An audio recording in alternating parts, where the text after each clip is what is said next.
Welcome into the Wiltfong Whiparound with Steve Wiltfong. Today is Thursday, May 29th. I am your host, Josh Newberg, and we are officially entering the summer recruiting months. We've been talking about it a lot on this channel. What it means, big visit weekends from coast to coast. We're going to break it down. We're going to go behind the scenes of all of this. But first, do me a favor, hit subscribe to the best recruiting channel on all of YouTube. The On3 Recruits channel, jump on board, hit subscribe. All right. Speaking of the best, let's bring in Steve Wiltfong, On3 national analyst. Steve, we're going to start at UGA, where Georgia coach Kirby Smart and the Dogs are kicking the summer off right. Big visit weekend. We got 5 stars. We got flip targets. Take us behind the scenes of this one. Well, Georgia has On3's number 5 ranked recruiting class coming into the summer, looking to finish in the top 3 for a 10th straight cycle. And some of their most coveted names in 2026 will be back in Athens this weekend. 5-star tight end Caden Prothro is one of the headliners. He is no stranger to the Georgia campus. The in-state recruit has spent a lot of time around Kirby Smart, Todd Hartley, and this coaching staff. And I think Georgia is the one to beat going into official visits. Alabama, Auburn, Florida, Texas, also some of the major contenders. But Georgia, what they've done with the tight end position, offense, proximity to home, the way that they prioritize Caden, the way they prioritize the position in the offense, Georgia is in really good position coming into this visit. On3's number 1 ranked defensive lineman, James J.J. Johnson, is another headliner coming to Athens this weekend. I feel like Georgia has led for much of this year in his process. Miami, Florida, and Syracuse are some of the other heavy hitters in the recruitment for James J.J. Johnson, but Coach Trey Scott, Georgia's defense, style of play, culture, all things that have resonated with him. Georgia has been the leader in this recruitment. I think that they are coming into this visit. Kamari Brooks, edge rusher, outside linebacker from North Oconee High in state. He has spent as much time at Georgia as any recruit in the country in the 2026 class. He was just at the Kirby Smart scavenger hunt, been there many times for bowl practices, time spent around the Chidera Uzo-Diribe and the coaching staff, feels very comfortable with Georgia. I give Georgia the edge over Alabama at this point in his process, but both programs are on the gas for Kamari Brooks. My On3 RPM continues to favor Georgia for On 300 defensive lineman Carter Lucky. He too is at the Kirby Smart scavenger hunt. Georgia's going to be very tough to beat for the local legacy recruit. Some other big names on campus that I think Georgia's at the top or near the top for. Offensive lineman Desmond Green, a massive point of attack player out of South Carolina. He has spent a lot of time at Georgia during his recruitment. I think the Bulldogs are setting the bar there. On 300 receiver Craig Dandridge put his top 6 out over the weekend. I think Georgia leads for the in-state pass catcher going into official visits. He's at Georgia Tech next weekend. They're certainly one to keep an eye on. Tennessee involved, going to get an official visit. But Georgia, he's been there countless times. I like where the Bulldogs stand. How about Justice Fitzpatrick, On 300 cornerback, one of the most coveted players at the position in the land. Georgia's been one of the front runners for him. And Peyton Dyer, in-state recruit, recently decommitted from South Carolina, visited Georgia numerous times while he was committed to the Gamecocks. Now he comes in for his official. USC's heavy in that one, but Georgia certainly one of the major contenders for Peyton Dyer. Desmond Green, someone I'm close to predicting to Georgia. We'll see if more predictions come in following this weekend. All right. Now, how about Isaiah Williams? He's On3's number 1 rated linebacker. And we talk about fluid recruitment, Steve. Does Isaiah Williams have the most fluid recruitment in the 2026 cycle? Well, if you're just talking about how many times he's committed and flipped, sure. But he's got a lot of great opportunities, having great dialogue with these coaching staffs. He is a unique linebacker prospect with great length, explosive ability, can play in space. Just a lot of upside with Isaiah Williams. So these programs aren't going to stop recruiting him. Georgia's had him at the top of the board regardless of position. This visit to Georgia this weekend has been scheduled since January. So he's just following through with his longtime plans to visit Georgia. Coach Glenn Schumann has been leading the charge in this recruitment. Georgia's track record of developing and getting linebackers drafted highly is second to none right now in college football. So Georgia has a lot going for them in the recruitment of Isaiah Williams, who's currently a verbal to Ole Miss. but I think that there's still going to be some twists and turns with the Sunshine State standout. Yeah, if he were to make a sixth commitment, who do you think is a front runner to flip Isaiah Williams from Ole Miss? Well, I think Georgia's a program that you keep a keen eye on. Maybe he flips back to a school that he's already been committed to earlier in the process, like a Florida Gators. But Georgia is a program that he's always had a great deal of intrigue in, and they've just continued to recruit him like he has never committed to anybody. All right, two quick updates on in-state five-stars, Xavier Crowell and Sedarian Morgan. Looks like they're both trending to Alabama. Is Georgia still in the race for Morgan and Crowell? Well, these are guys that are going through their process, dotting I's, crossing T's, making sure they see everybody, continuing to have conversations with recruits that have recruited them for a long time. And Josh, crazier things have happened on the recruiting trail. We've had recruitments where we thought young men were close to a lock to schools, and then 2 weeks later, they end up committing elsewhere. And we're in a new landscape of recruiting with NIL opportunities and prospects getting offered money to not take visits and shut down their process, and NIL promises and all kinds of things. Anything can happen, but I think that Alabama's in a great spot for Xavier Crowell and Sedarian Morgan going into these weekend's visits. And look, we're also in a transfer portal era where sometimes you don't win the recruitment the first time around, but it's always good to get a really talented player on campus in high school so they have a reference point if they ever go in the portal down the road. Another name to know this weekend with Georgia before we shut this one down and move on to another program, Zyke Helton, offensive lineman from in-state Carrollton. His teammate Ryan Mosley just popped for Georgia this week, giving the Bulldogs a commitment from one of the state's best two-way players and one of their prize prospects in this class. Zyke Helton, things are trending up with Georgia with the in-state offensive lineman as well. We got to talk some Alabama recruiting because yesterday On 3's Hayes Fawcett reported that five-star linebacker Xavier Griffin is ready to make a decision. Well, he'll be ready on June 29th. We got a couple finalists. We got Alabama, Florida State, Ohio State, and Texas. But, Steve, how do you see this recruitment shaping up? Well, heading into a wave of summer official visits, I like where Alabama stands, and my On3 RPM now reflects that. Logged the prediction in favor of the Crimson Tide, the relationship with Coach Robinson, proximity to home, the love he's had for Alabama, the SEC, family in Tuscaloosa, Alabama competitive with off-field opportunities for their football players. I think that they're setting the tone in the recruitment for Xavier Griffin, but it's going to be a dogfight to June 29th. He's at Ohio State this weekend.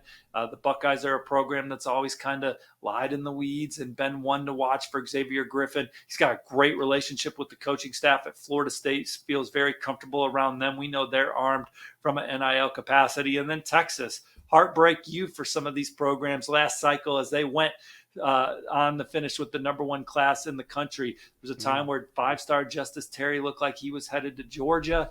He ends up picking Texas at the end of his process. The Longhorns are in an interesting position here too. He's got some representation from Austin that went to school at Texas. There's a lot of excitement around the Longhorns program, what they've been able to accomplish on the field, where they're going as a program, the way they develop their players, the opportunities that their players have on and off the field. He's got some great options, some great opportunities from these programs, but Alabama is a place that he's always kind of been able to see himself flourishing with a coaching staff he loves, in a campus setting and city that he's comfortable in. So I think Alabama's the one setting the tone right now. Sounds like it could be a cold summer in Tuscaloosa. You got any more of those five-star forecasts for Bama fans? Well, we got a couple that I've already logged, right? You got running back Xavier Crowell. You got receiver Sedarian Morgan. Still like where Alabama stands with both of them. Alabama's in the thick of it for some of the best wide receivers in the country. Three of the top five. Tristan Keys, number one receiver in the country, committed to LSU right now. But he's going to get back to Alabama for an official visit this summer. Continues to have regular dialogue with Coach Shepard and the Crimson Tide staff. And he's got a keen eye on Alabama. And then Ethan Booby Feaster visits this weekend out of the Lone Star State. LSU is where my on-3 RPM is, but there's been rising buzz around both Alabama and Texas A&M. He visited the Aggies 3 times this spring, so they're certainly one to watch. But Alabama is a program with the track record at wide receiver with Jamarcus Shepard, and then just historically. And then Ryan Williams, seeing the success he had in year one, was a lot of the went into his decision to reclassify himself, and seeing the success that Ryan Williams was able to have in year one as a reclass is just another log on the fire for Alabama for Ethan Booby Feaster. Who else on this Bama recruiting board do you feel good about, Steve? Yeah, well, one more on 3 RPM that I already have logged in favor of Alabama right now is on 300 tight end Max Suter.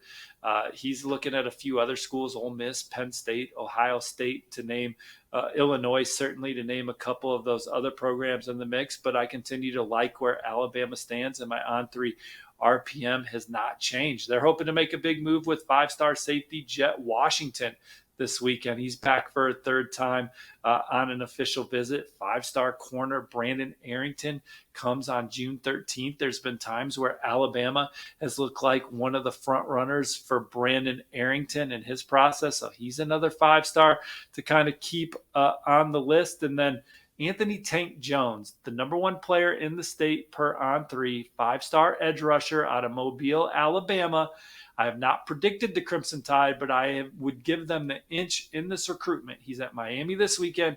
Oregon and Texas A&M can't be slept on. He was at Auburn last weekend, but Alabama has always been one of his favorites.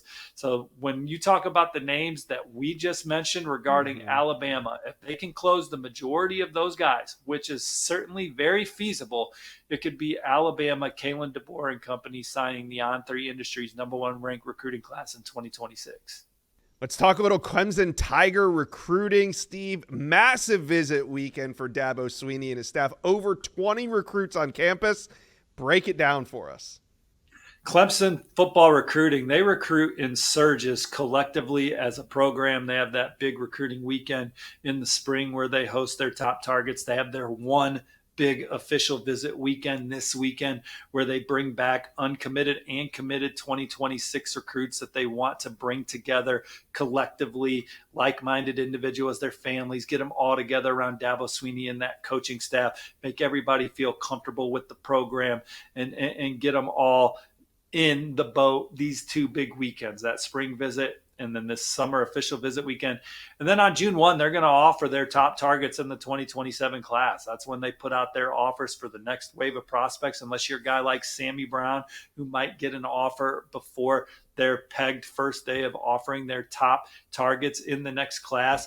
That always comes here in June. So Clemson's going to be a program that recruits are going to be talking a lot about on social media, and we're going to have a lot more Clemson coverage because of that here in these windows. But big official visit weekend, the headliners, the #1 linebacker per the On3 Industry, Tyler Atkinson out of Loganville Grayson High School, excuse me. They're in the Peach State. Georgia, Ohio State, Auburn, Oregon, some of the other major contenders, but he's been to Clemson a bunch, loves the culture, loves the coaching staff, always has a fabulous experience with the Tigers. He's excited to get back on campus. The nation's #5 safety, Joey O'Brien, is one of the headliners on campus. Clemson will be looking to make a move on Penn State, Notre Dame, and Oregon for him. Offensive lineman Akini Ogboko and Leo Delaney are a couple guys that Clemson's been front runners for. They're battling for Akini Ogboko, a lot of Notre Dame, Georgia buzz there. For Leo Delaney, Michigan, Tennessee, Penn State. I like where Clemson stands for running back Jay Lamar coming into the weekend out of Colquitt County, Georgia. He's got some other official visits coming up, but Clemson's certainly been in a good position for him. Another offensive lineman that Clemson's in the middle of it for is Carter Scruggs out of Leesburg, Virginia. And then I think that Clemson has a great chance to land Devin Fitzgerald, the son of Larry Fitzgerald, wide receiver from Arizona. He visited Clemson in the spring. He's back for his official visit. Schools like Michigan and Notre Dame have turned it up on Devin Fitzgerald coming into the summer, but Clemson's always coveted him. They're putting together one of the special wide receiver classes in the country. Devin Fitzgerald would be a nice cherry on top. Blake Stewart's a safety from the Peach State that had a great time at Clemson earlier this year. And then Cannon Pickett, offensive lineman from Florida, Miami legacy recruit. There was a time coming out of his spring visit to Clemson where I would have put Clemson in pole position. Well, I feel that way coming out of the weekend. I wouldn't be surprised. Dre Quinn, another big-time edge rusher from Georgia, visiting Clemson this weekend. Notre Dame is on tap next, I believe, but Clemson looking to make some moves with Dre Quinn. And the one thing about Clemson, if you commit to them, if you silently commit to them, you don't take any more visits. So we'll know coming out of this weekend where they stand with some of their top targets. Let's talk some five-star buzz out of the state of California. Now, we're going to talk Rider Lions in the next segment, so we'll put him aside. But we got to talk five-star edge Richard Wesley back on the market after 17 days of being committed to Oregon. Now, I kind of felt like when he committed that it was a little rushed, and I don't just mean the commitment. I mean, you guys remember when I talked about it on the show 17 days ago. Trey, play that clip. Oh, didn't see you there. Well, you know, all the schools, they all show me, types of love, but there's one school, show me the most love, and, I guess it's where I'm going. You ready, Coach? Let's get it. Woo! It's time, baby. Let's go. That's his commitment. We might need to watch that again. Let's watch that again. A couple things I want to point out here. So if this video looks kind of thrown together. One, didn't see you there. I think you got to put some swim trunks on. I don't know the rules here, but I feel a little uncomfortable. I think he needs to put some swim trunks on. Maybe it's Oregon can't find any. But there's a couple other things I noticed about this video. It's definitely gray out. I don't think there's girls sunbathing by the pool before Memorial Day in Eugene. The other thing that I noticed about this, why are Jordan Travis's Florida State quarterback, watch this, we're going to see Florida State quarterback Jordan Travis make a cameo right there. Look at the background. Why are they watching Jordan Travis's highlights? There's a lot about this video that I don't understand. All right. So there you see it. I mean, a little thrown together. Jordan Travis highlights, the no swimming trunks. Coach didn't really look like he wanted to. So, Steve, 17 days later, Richard Wesley's back on the market. What's next for him? Well, he's going to take his official visits. Talking to his dad this week, there's still a lot of love for Oregon and great communication with Dan Lanning, Tosh Lupoy, and that coaching staff. Oregon, nothing has changed other than that. This is a young man that was always going to take his official visits like so many prospects do after they commit. And he's going to go out and see Texas, Ohio State in the fall, maybe get back to Texas A&M, and then Oregon still has their official visit scheduled. And from the track record of player development from Tosh Lupoy to Dan Lanning, the opportunity to play right away in a spot that will come open for Mateo Uiagalelei is exciting. His comfort level around the team. Richard Wesley already felt part of the Oregon program, and that was his fifth time on campus when he committed and just got caught up in the excitement of his top school and committed, but they were never going to shut the process down. Still going to take his trips, and Oregon, they knew they were going to have to battle to the end, just like they know that with just about everybody, just like every program knows, hey, till the ink dries, we may potentially have to be recruiting these guys all the way to the finish line. And for Richard Wesley, the Longhorns remain the biggest threat. Ohio State's is a dark horse, and then A&M still hanging around, with Oregon still setting the pace going into the summer. Wow, so despite the decommitment, you kind of feel like Oregon could be in the top spot? Yeah, I do. I think that I think that there was some miscommunications behind the scenes of the verbiage, verbal, commitment, still taking visits and all of that. So that's what led us to the announcement of him not being in the class anymore by Chad Simmons earlier this week. But still a lot of communication with Oregon and a lot of love for the Ducks. But certainly, look, when you're a five-star recruit, there's a lot of things that go into these recruitments. And these other programs have exciting opportunities too. And Richard Wesley wants to go through his process. He reclassified. Taking the official visits was always the plan, and that includes Oregon moving forward. Okay. So we'll see him back in Eugene, back to where he committed about 3 weeks ago. So we'll see what happens there. Let's talk now about five-star tight end Mark Bowman. He, too, is reclassified from the 27 class to the 26, much like Richard Wesley. But Mark Bowman hasn't made any commitments yet. So, Steve, what's the latest on his recruitment? Well, the two schools that have been hot around the Mark Bowman recruitment for much of it is Georgia and Texas, and those are two programs, the style of play in the SEC are programs and places that Mark Bowman could see himself at flourishing and having a great college experience. The program that is really rising right now is USC. And the excitement around the program, the class that they're bringing in, the NIL opportunities that they have for their players on and off the field. Some of the recent conversations with Mark Bowman and his camp have really resonated. And the Trojans are a program that is surging this week for the number one tight end in the On3 industry. Let's talk quarterback dominoes, as there are some 5-stars that could be on the move. And we're going to start with one that's committed. 5-star quarterback Keyshawn Henderson committed to Houston for several months now, but that hasn't stopped programs from continuing to recruit him. And it sounds like there's a team that's in need of a quarterback that's going to get him on campus this summer, Steve. Yeah, Florida State's the program that right now I'm probably watching the most as one that if you're talking about Keyshawn Henderson flipping, I think that the Seminoles is a program that has created some intrigue with him, with the relationship with Tony Tokarz, what Mike Norvell and the Seminoles have been able to do at the position, the success that they had 2 seasons ago with Jordan Travis and the environment around the program. I think that Florida State has put themselves in position, and I'm expecting him to take an official visit to Tallahassee in June. Now, I've not he's been very adamant about Houston and being local and the love he has for Coach Fritz and that program. But this is recruiting, man. And you're a 5-star quarterback and you have an opportunity to go out, see some other schools and compare and contrast. And Florida State is a program that is one that seems to have given him reason to want to go take a look and learn more about the Seminoles as he continues to work through his process. Yeah, Florida State quietly working behind the scenes to develop this relationship. Is there anybody else out there that you think Keyshawn Henderson could pop up on their campus this summer?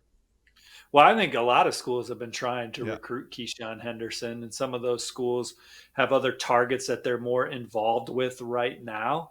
And so we'll see what happens. Like, does LSU, if they land Bo Bentley, I don't think they continue to recruit Keyshawn Henderson. Right. But if they miss on Bo Bentley, I would imagine LSU is on the gas with Keyshawn Henderson behind the scenes. Colorado's a program that's been swinging at Keyshawn Henderson for a long time. Deion Sanders and company have had him at the top of their board. And then there were programs like Georgia that offered him a scholarship that now have Jared Curtis in the fold. But Keyshawn Henderson's a guy that several schools, Texas A&M, there's a lot of schools that have been trying to have dialogue and talk to Keyshawn Henderson. But Florida State is one where I'm seeing a little bit of traction heading into summer official visits. All right, let's move on to the next 5-star. That's Ryder Lyons out of Folsom, California. He's got a top 6 that includes BYU, Michigan, Ohio State, Ole Miss, Oregon, and USC. But, Steve, go behind the scenes of that top 6. Break this one down for us. Well, my On3 RPM is on Oregon for Ryder Lyons. BYU is the program that I think is right there with the Ducks. And USC is led before. They're getting an official visit. They've been very aggressive off the field with exciting opportunities for their top recruits. So anytime they're involved, particularly with a quarterback, with what Lincoln Riley's done at that position with the Heisman trophies, the number 1 overall picks, you never sleep on them. But as of today, as I talk to you now, I would go Oregon, BYU, USC. These recruitments are all fluid. Official visits coming this summer to all of them. So we'll see what happens coming out of those trips. All right, let's swing over to Texas, where we got 4-star quarterback Bo Bentley. He's got that top 2 of LSU and Oklahoma, and we are right in the thick of this battle. This weekend, he's got LSU visit. Next weekend, it'll be Oklahoma, and then you got to assume that he's going to be ready to have a decision after that. So, Bo Bentley at LSU this weekend. Who do you think going into this weekend leads for Bentley?